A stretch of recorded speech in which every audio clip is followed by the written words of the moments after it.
All right, guys, I got something really cool to show you today, and it's right here. Meet the OPENROAD 270 freestanding awning, the newest addition to my campsite setup. Today, we're installing it, putting it through its paces on a full weekend away, and sharing my honest thoughts on how it performs. Stick around.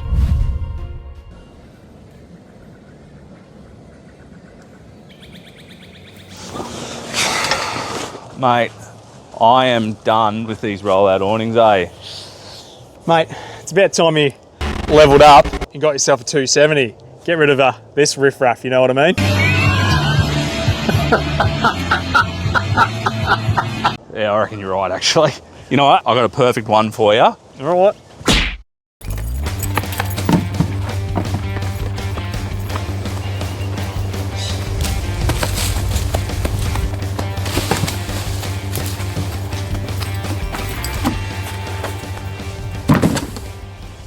Today we're installing a brand new 270 awning that's been sent to me by the team at OPENROAD. After we run you through the install process today, I'm looking forward to heading out west in a week's time for a camp trip and see how this thing performs. OPENROAD is a new brand for me and probably for you too. So we'll be finding out together how this awning holds up over time. But first, let's kick things off with the install. It's a pretty straightforward process, so we'll get that sorted before heading out to test it properly. After knocking off the old rollout awnings, it was straight in. Now, this big 270 is no lightweight. You'll want a mate on hand to help wrangle it. Don't skimp and make sure you shout them a beer after. I still owe Jerry one. We kick things off by sliding the T-slot bolts into the back channel of the awning. The OPENROAD 270 kit comes with two different lengths, but we only needed the short ones. Bolts in, we mocked it up to see where the brackets would sit against the roof rack. Bit of measuring, bit of head scratching, then some tape slapped on to hold everything in place until it was time to mount. Now, my Russell Court era TJM rack didn't make life easy. The diamond grille design is more of a hindrance than a help. Best option was to line the brackets up with the supportive crossbeams instead. The steel brackets from OPENROAD are solid, though they're probably better suited to a platform rack. On mine, it leaves a little more overhang than I'd like. They're sturdy enough, but time will tell. Under each bracket, you get two mounting plates and square neck bolts for a rock solid setup. All the hardware is 304 stainless, so no dramas with rust. Nice little touch with the foam backing stickers too. They'll stop the plates chewing into your rack. I've mocked up enough home job steel brackets myself to appreciate that. The plates are a tad wide to suit the beams on my rack, so we trimmed them down to size.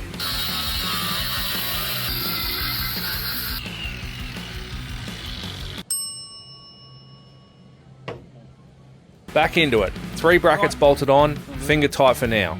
Then came the fun part, lifting the awning up face to face with the brackets. Quick reality check, she was sitting way too low. The instructions say to mount the brackets pointing down, but on my rack, that was a no-go. The cover was hanging low enough to clip the passenger door when opened.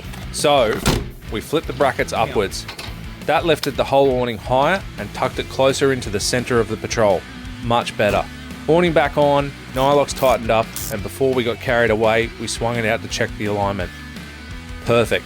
Sat nice and flush with the back of the roof rack. The only tweak needed was to nudge the rack forward slightly to close up the gap between the roofline and the awning when it's opened. With everything tightened down, job done. Time to test it out.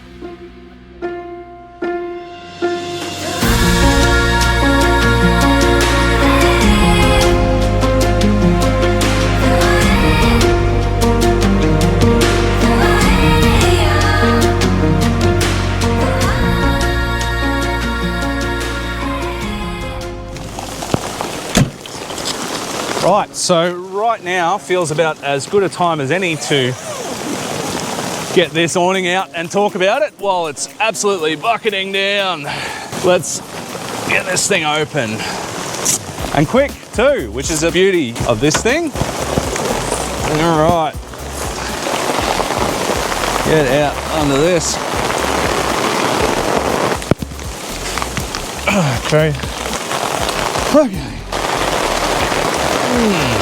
Well, I'm dry now after getting very wet. So why would you buy a 270 freestanding awning over your standard King's Dune XTM rollout awning? A strong starting point for me is it only just takes one person to set up. Just walk it out and you're done. While the rollout might see you fumbling with telescopic poles, all the while struggling to keep the thing in the air, for a freestanding 270, poles and tie downs are optional. Fire out, it's easier. Just got that on camera. You also get way better coverage with the 270 compared to your standard rollout awning, which typically only covers one edge of the car. It's called a 270 for a reason, as it gives shade and shelter for 270 degrees around the car. You've decided a 270 awning's the way to go, but why would you get this one from OPENROAD? What features are they pitching that are better than the other basic awnings on the market? A big one for me here is actually the 270 is built to handle wind and rain. Lord knows I get plenty of that while camping. When it rains, water pools in awnings, it's hard to avoid. The cheaper rollouts are great because you can pitch them at an angle and the water runs off, but I keep hitting my head on the bloody things. Oh, that fucking hurts. The awning is sturdy as a mountain goat by itself, but in addition to the fold-out support poles coupled with pull rings, guy ropes, it becomes rock solid. The built-in tricolour LED lighting is pretty awesome too, giving you a decent spread of light at camp with minimal setup. When it comes to shade, the awning cover on the OPENROAD 270 feels notably premium. They've called it Eclipse Shade technology, which claims cooler shade and stronger UV and rain protection. The weight also comes in bang on target at about 26 kilos with the brackets. While this is lighter than a few awning options out there, it is on par with others in the market that are 2.2 meters in closed length. There's a few longer awnings out there, but they come with extra weight. All the hardware, nuts, bolts and washers is made from 304 stainless steel, so you won't be seeing that pesky red rust form on them after a weekend at Morton. In short, the OPENROAD 270 packs a punch with some solid features and far exceeds the expectations. So what about the brand itself? Well, to be totally upfront, OPENROAD is actually a brand from outside of Australia. They kicked off in the US, but have now moved into the Australian market and firmly planted themselves there. All their stock is local, so it's in Victoria. And in my case, when my awning was sent out, it took 2 days to arrive. Now, a bit of background on OPENROAD. They've been around since 2015 with a major focus on exploration and the outdoors. In their Australian store, their range already covers 270 awnings, electric winches, and plenty of off-road gear, but there's more to come. They've got big plans to include rooftop tents, roof racks, and a whole lot more accessories designed for campers and tourers. I'm actually really excited to see what a lot of this stuff looks like. A really huge thing for me for a brand is customer service. And I think it's one of the biggest things, aside from the quality of the product, it's one of the biggest things that can actually make or break a brand.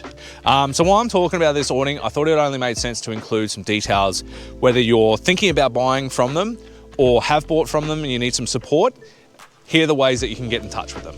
For Aussie customers, the quickest option is their support email at info@openroad4wheeldrive-au.com, or you can shoot them a message through their website contact form. They're also active on Instagram and Facebook, so you can reach out on socials if it's easier. And for anyone watching outside of Australia, they've got operations set up in the US and Europe as well, so you're covered there too.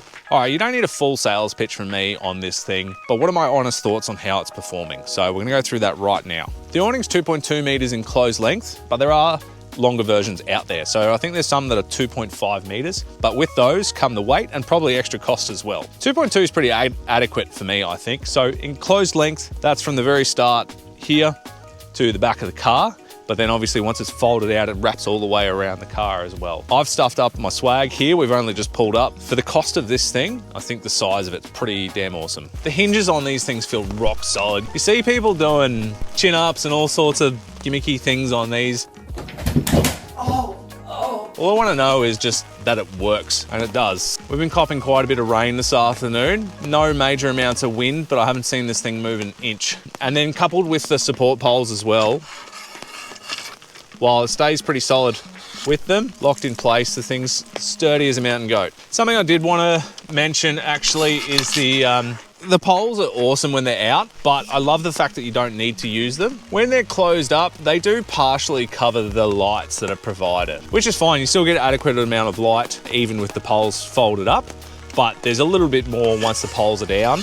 The shade cover on this is great, very premium feeling. It's a solid ripstop material. It's all seam sealed. I haven't seen a drop of water underneath here. Definitely seems a notch above what you'd expect from cheap brands. So I'm really impressed by it. It feels great and it actually looks great too from the outside.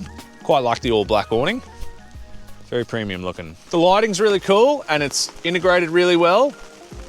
Has a great amount of light. Having cords is a bit annoying. I've just recently, a while back, got some of these little hardcore lights that are magnetic and they work great. I've really enjoyed using them. So going back to a cord light setup is feels like a bit of a step back, but it's well worth it to have on this thing. I think the lighting just really provides a general spread around the setup here. Touching on the poles again as well. With a rear tire on the car, you need to make sure that you actually fold out this last pole before the whole awning is out. And there's the newer versions of these actually come with fold out drainage poles, which should sit above there. This one doesn't actually have them. Just have to occasionally drop the, oh yeah. The strap to pull this back seems really decent quality. Would like one that's a ratcheting strap, but this works pretty good. That's some pretty quick, honest thoughts on this thing. Overall, I reckon this has improved my setup. I really was getting sick of having the roll-out awnings, especially the longer side one, which is like, as anyone that's used one of those before knows that it's typically a two-person job, one on each side as you roll it out, and then someone's got to pull the poles out and all that. It's a bloody nightmare. With this thing, you can just prop it out and you're done. It's held up really well over the last 2 days of camping. I'm looking forward to using it in many more camping trips, and so obviously time will tell and see how it goes, but I think it's absolutely going to perform during that time. You might also notice I'm not dropping a discount code for this one, at least not right now. OPENROAD did offer me an affiliate code, but while I'm still putting the product through its paces, I'd rather your decision be based purely on what you see here. If after a few months I'm still just as confident in the brand and this awning, I'll look at sorting out a code and make sure it's in the description. Big thanks for watching. Being able to make videos like this really helps this channel grow,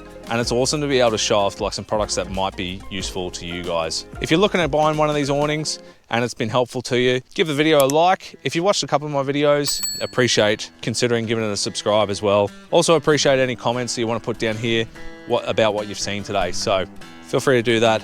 Catches.